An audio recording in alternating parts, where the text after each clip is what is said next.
Have you guys ever been bored on the weekend because you didn't have enough money to go out and do something fun? I know I have, but a few years ago, one of my friends introduced me to a sport called disc golf, which I like to refer to as frisbee golf. And since then, my weekends have gotten drastically better. Have any of you guys ever been bored on the weekend? Have any of you guys ever tossed a frisbee or played golf? If so, listen carefully because you might find a new hobby that is inexpensive, fun, and challenging. Before anyone should try this sport, it's always good to know the origin of the sport, what you need in order to play, and where you can go to find a course near you. The first thing we'll go over is the origin of the sport. Now, back in 1964, a man by the name Ed Hedrick started working for a toy company called Wham-O, where he was hired to increase the sales of an older toy known as the Pluto Platter. For those of you who don't know what the Pluto Platter is, it's just your everyday frisbee. Now, the first thing Ed did with the Pluto Platter was he modified the rim to make it thicker so you could have a better grip on the disc. And he also made it way more so it could be more stable and could fly further distances. Now, from a marketing standpoint, Ed wanted to make this toy stay around for a long time. So in 1967, he opened the International Frisbee Association in hopes of turning the frisbee into a sport. So they had a few competitions such as distance throwing and frisbee freestyle, which is where you just do tricks with the frisbee. I don't really understand it. And it never really clicked. So it wasn't until the mid-1970s when Ed was playing a round of golf with some friends and happened to notice some kids playing frisbee nearby. And he thought to himself, I could create a sport using a frisbee and utilizing the rules of golf. So he went back to work and created a disc pull hole, which is a metal basket containing metal chains used to catch the disc, and this is going to be used as the hole. And since then, he created the Professional Disc Golf Association, and since then, the sport has been growing rapidly, and even states have started creating their own courses open to the public. Now, the next thing you need to know in order to frisbee golf is what you'll need in order to play. Now, a lot of people make a bad choice and think that they can use any frisbee to play disc golf, but I'm telling you right now, this is not the case. If you use a normal frisbee, you're going to have a bad day. So use a disc golf that is specific to disc golf only. And there are 3 different types of discs. There's a driver, a mid-range, and a putter.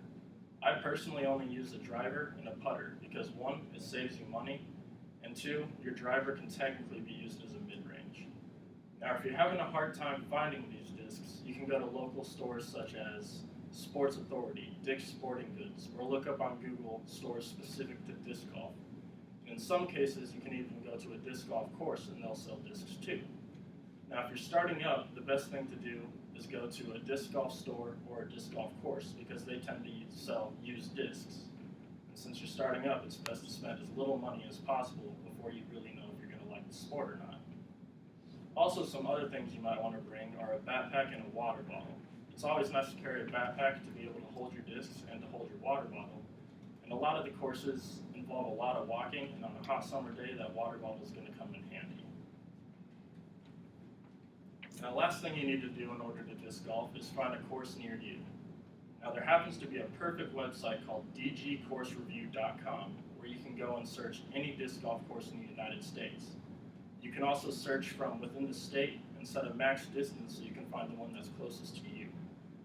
Now, besides having every disc golf course, this website also has people that review each course.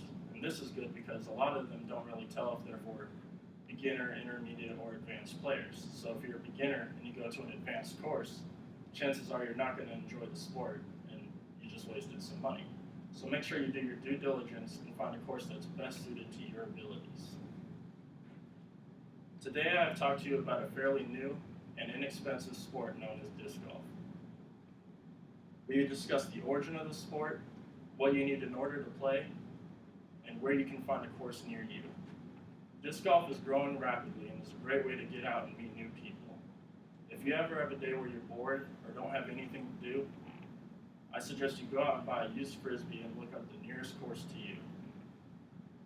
Don't be the last person to hop on the disc golf bandwagon. Thank you for your time, and are there any questions? People play in the winter? I mean, you can, but a lot of the courses actually take down their baskets in the winter. So pretty much just goes back to like urban disc golf, and you kind of just go towards like a tree or something with your friends. So. It just depends on the course. And most of them are, but there's some that only have 9 holes, or there's some that even have 27 holes.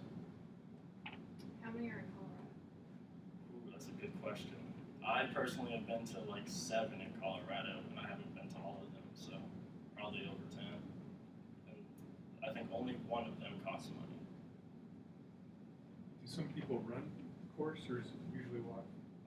There's some people that run the course, but they're typically by themselves and kind of doing it as a workout and a hobby.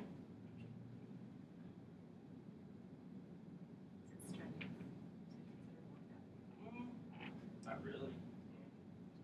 You might be sore after the first time if you're like trying to like throw it too hard and you're not really like just flicking your wrist. How far is like a long hole? The longest hole I've seen is 670 feet, and that's up at Breckenridge in Frisco.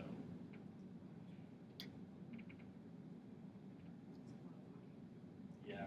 Are there any other questions? All right, well, thank you all for your time. I greatly appreciate it. So.